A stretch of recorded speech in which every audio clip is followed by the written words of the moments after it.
I was hired to sleep through a Hub video. Whatever it was, it definitely wasn't a Hub video. Okay, let's be upfront about this. Yes, I'm a corn star. No, I'm not open to DMs. No, I'm not including pics or my actual stage name. I'm pretty small time, although I'm sure some of you have heard of me, and I don't want this to damage anyone's professional reputation. I don't want to piss off the wrong people. I think the reasons will become pretty clear in a bit.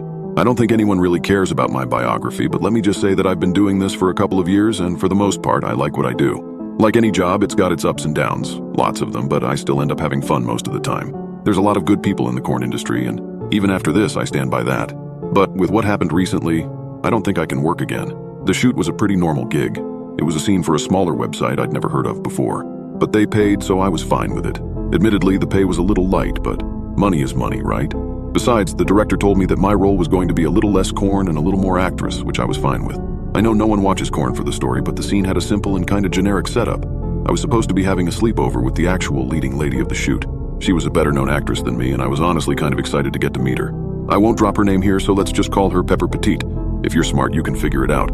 My dad would be played by a dude named Kevin Koch. I'm sure by now you know where this is going. Kevin would come in, flirt with Pepper, and they'd fuck in the bed while I pretended to sleep soundly. Not exactly standard, but I was just happy for the easy money. Who wouldn't be? On the day of the shoot, I got ready and drove to the set. It was an upscale-looking mansion that the director had rented for the week. I figured he'd probably been shooting almost constantly since he'd rented the place. It was clean, as most sets were, and there wasn't much of a crew there. Just the director, a couple of camera guys, and a boom operator. I'd never actually worked with this director before. His name was Jackson Masters. I got the feeling it wasn't a stage name. Jackson didn't give me any odd vibes. He seemed friendly when he greeted me at the door, offering me a beer from the stash he kept in the fridge. I accepted because I figured it would be easier to pretend to sleep if I was a little buzzed. "So glad you could make it out today," he said with a warm smile, as if we were at some summer beach party as opposed to a corn shoot. "Oh, well, it's my pleasure," I said. "I've heard really great things about you, and when I saw it was you, I thought it would be a lot of fun." All complete bullshit. But he didn't need to know that. Why not make the connection, right? Especially if it might lead to more work in the future. He actually blushed when I said that and took a sip of his beer. Well, you know, I'm just starting out.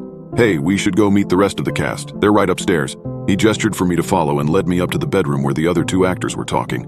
Pepper Petite lived up to her name in person. I know her entire gimmick was being very petite, but damn, she was really tiny. Her infectious smile widened a little when she saw me enter the room. I wasn't sure if it was genuine or not. She got up to greet me and exchange introductions. I'll admit I was a little awkward about it. "Nice to meet you," I said. "I'm a huge fan." What a great way to ruin an introduction. Good job, me. Pepper didn't seem offended, though. She just laughed and tossed her golden hair back. "Really? I'm so glad. I saw some of your work too, you know. You're really great. I'm glad you get to join us today." Her smile widened. "Maybe we can do another scene together sometime?" I was a little disappointed when I heard it was just me and Kevin. My heart fluttered a little at that. Pepper was attractive, but that wasn't what got to me. It was the idea of working with someone I truly admired. Now that was something interesting.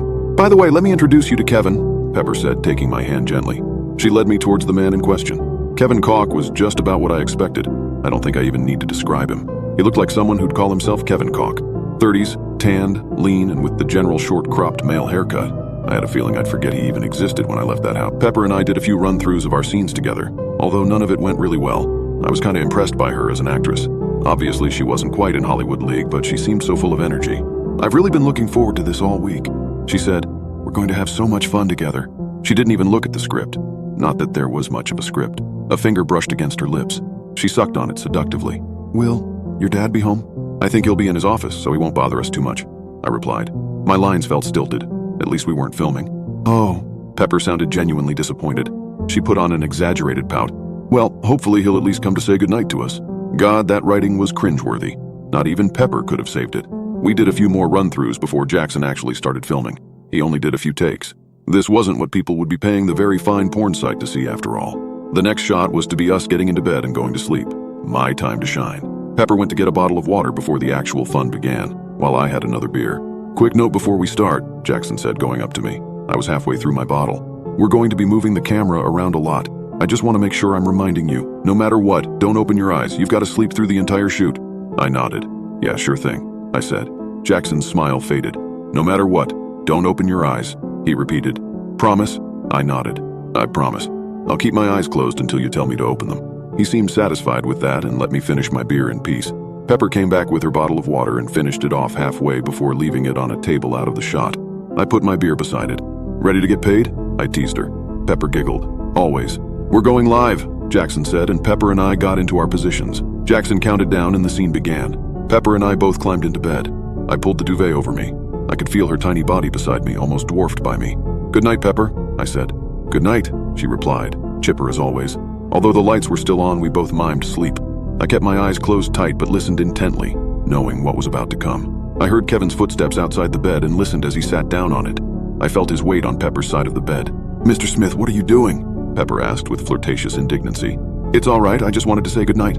Kevin crooned, "After all, when my little girl brings my favorite one of her friends over, I've got to say hi, right?" "Oh, Mr. Smith," Pepper giggled. "You're so nice." "Yeah? You want to be nice to me, baby?" "Oh, yes, Mr. Smith."